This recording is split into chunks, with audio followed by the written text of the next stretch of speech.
Hello Science fans! Sa wakas, nagsisimula na ang bear season. Yung iba sa atin ay naghahanda na ng wishlist ng kanilang pamilya para sa Pasko. Pero alam nyo ba na meron pa tayong pwedeng pagkaabalahan or i-enjoy ngayong September?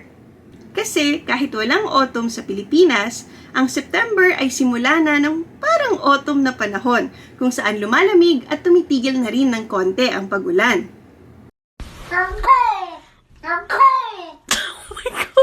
Alam niyo ba kung anong nangyayari sa mga halaman pag autumn? Kadalasan, ang mga halaman at ang mga puno ay nawawalan ng dahon. Pero naisip niyo na ba kung bakit ito nangyayari? Ang mga puno na naglalagas ng dahon sa takdang panahon sa isang taon ay tinatawag na deciduous trees. Ang proseso na ito na kinikilalang leaf drop or abscission ay tumutulong sa puno na mabuhay ng mas maayos. Hindi katulad ng mga evergreen trees na may dahon sa buong taon, ang mga deciduous trees ay dumadaan sa panahon ng pagtulog o dormancy, kung saan mas mababa ang kanilang activity dahil nga wala silang dahon.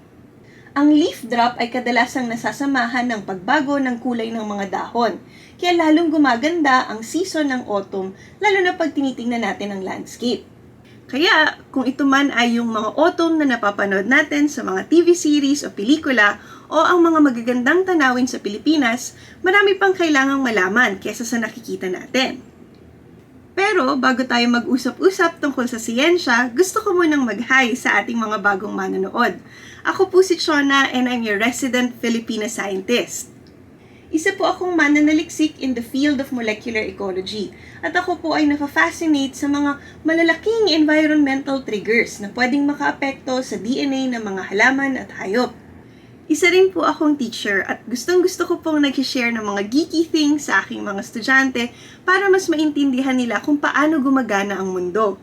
At ang siyensya ay ang aking science communication channel, kung saan gusto ko pong i-share ang aking pagmamahal sa STEM sa aking mga kapwa Pilipino. Simulan natin sa pag-uusap tungkol sa magagandang dahon na makikita natin during autumn. Alam niyo yon, yung mga nagiging pula, orange o kaya dilaw bago sila nalalaglag. Ang sanhi ng pagbabago ng kulay na ito ay ang pagbe-breakdown ng chlorophyll. Pero bakit ito nangyayari?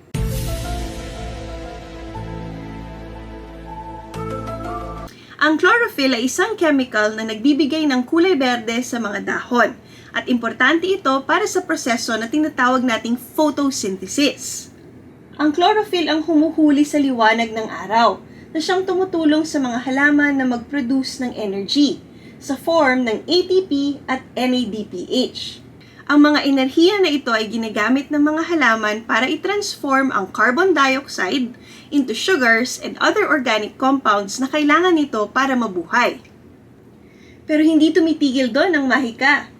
Kasi pag nag-breakdown na ang chlorophyll, doon lumalabas ang iba pang pigments na nasa loob ng dahon, katulad ng carotenoids at anthocyanin, na siyang nagbibigay ng kakaibang mga kulay sa mga dahon pag fall season. Pero alam niyo bang hindi lang siya tungkol sa kulay? May mga environmental triggers din, katulad ng lamig, liwanag, o dami ng moisture sa hangin na siyang nagde-decide kung malalaglag na ba talaga ang mga dahon. At alam niyo ba na pag ang mga dahon na yon ay tumama na sa lupa, hindi lamang sila mga kalat. Meron din silang binabalik sa ating kalikasan. Ang mga nalalaglag na dahon ay nabubulok at nagbabalik ng nutrisyon sa lupa. At pwede rin silang tirhan ng maliliit na mga hayop at insekto. Ito ay ang paraan ng nature para mag-recycle. Pero bakit nga ba hinahassle ng mga puno ang sarili nila at nilalaglag pa nila ang kanilang mga dahon? Dahil ito sa pangangailangan ng resource conservation. Pag winter, mahirap makahanap ng tubig, lalo na sa mga lugar sa mundo na may napakalamig at napaka-harsh na winters. Sa paglalaglag ng dahon, ang mga puno ay nagbabawas ng pangangailangan ng tubig at nagko-conserve sila ng moisture. At meron pa, ang pagbabawas ng dahon ng mga puno ay nakakatulong sa kanila para mag-conserve ng energy. Dahil pag winter, maiksi ang araw, kaya konti lang ang ilaw na natatanggap nila. Kaya nahihirapan ang mga puno na mag-photosynthesize. Kaya, kesa mag-aksaya ng enerhiya at tubig sa mga dahon na hindi naman kayang gumana, nilalaglag na lang sila ng mga puno at nagfo-focus sa pag-survive sa winter. Pero bakit kailangang sa autumn nalalaglag ang mga dahon? Ang sagot dito ay konektado sa pag-a-adapt ng mga halaman sa pagbabago-bago ng panahon.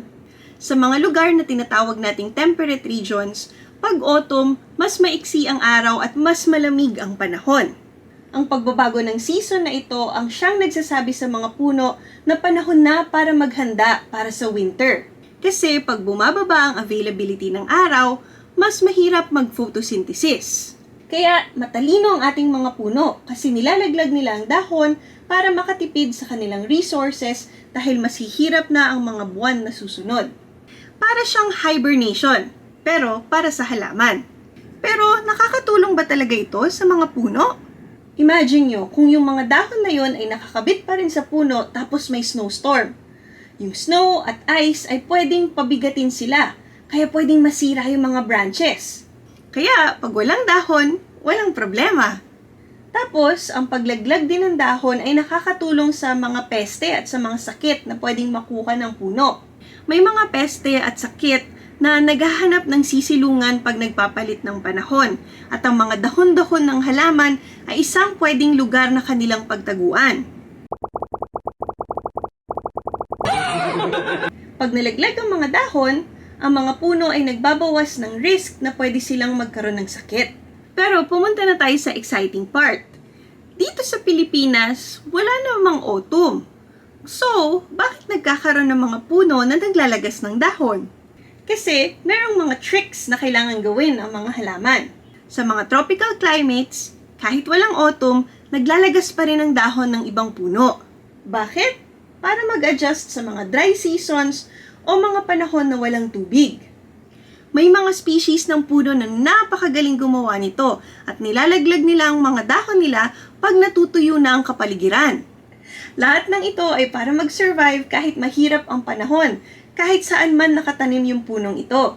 Pero wait lang, minsan umuulan pa rin sa Pilipinas kahit fall na sa ibang parts ng mundo. May mga puno pa rin bang nawawala ng dahon? Meron. Kasi may mga halaman pa rin na naglalagas ng dahon kahit tag-ulan sa Pilipinas. Ang leaf drop ay isang natural na proseso na iimpluwensyahan ng iba't ibang factors. Kasi kahit mataas ang moisture pag tag-ulan, may mga factors katulad ng high humidity, strong winds, at pagbaha na pwedeng mag-cause ng stress sa halaman. At yun ang nagdudulot ng paglagas ng dahon. Idagdag pa natin ang mga nutrient deficiencies o kaya mga sakit ng halaman na pwedeng mag-cause ng premature leaf loss. At meron ding pangangailangan ng mga halaman na tanggalin ang mga lumang dahon para makapagpatubo sila ng bagong dahon. Pero alam niyo ba na sa ibang mga tropical forests, ang paglagas ng dahon ay hindi seasonal kung hindi tuloy-tuloy na event. Kaya nga merong constant cycle ng pagtubo at pagbago ng halaman, kung saan ang mga lumang dahon ay napapalitan ng bago na mas efficient at pwedeng i-maximize ang photosynthesis pag gumanda na ang kondisyon ng kapaligiran. Dito sa atin sa Pilipinas, merong mga deciduous trees na kilalang-kilala dahil sa kanilang kagandahan. Kasama na dito ang golden shower tree, na kitang-kita dahil sa kanyang napaka-vibrant na yellow flowers at napakaganda nitong leaf drop. Ang rain tree or acacia ay sikat din dahil malaki ang kanyang canopy at ang dahon niya ay parang mga ferns tapos nagbabago ng kulay bago sila malaglag. Idagdag na rin natin ang Royal Poinciana o ang fire tree. Hindi siya fully deciduous pero nagpapakita siya ng pulang-pulang mga bulaklak at napaka-dramatic ng paglalagas ng dahon niya pag tag-init. Ang mga puno na ito ay definitely Instagram-worthy pag panahon na ng kanilang paglalagas. So ayan na nga, whether it's autumn sa isang temperate forest o tag-init sa tropics, ang paglalagas ng dahon ay isang napaka-brilliant na survival strategy. Isa itong palatandaan kung gaano ka-adaptable at ka-resilient ang mga halaman. But what do you think? Meron ka bang paboritong puno during autumn? Ang paglalagas ba ng puno ay amazing o hassle dahil kailangang linisin? Let us know your thoughts in the comment section below.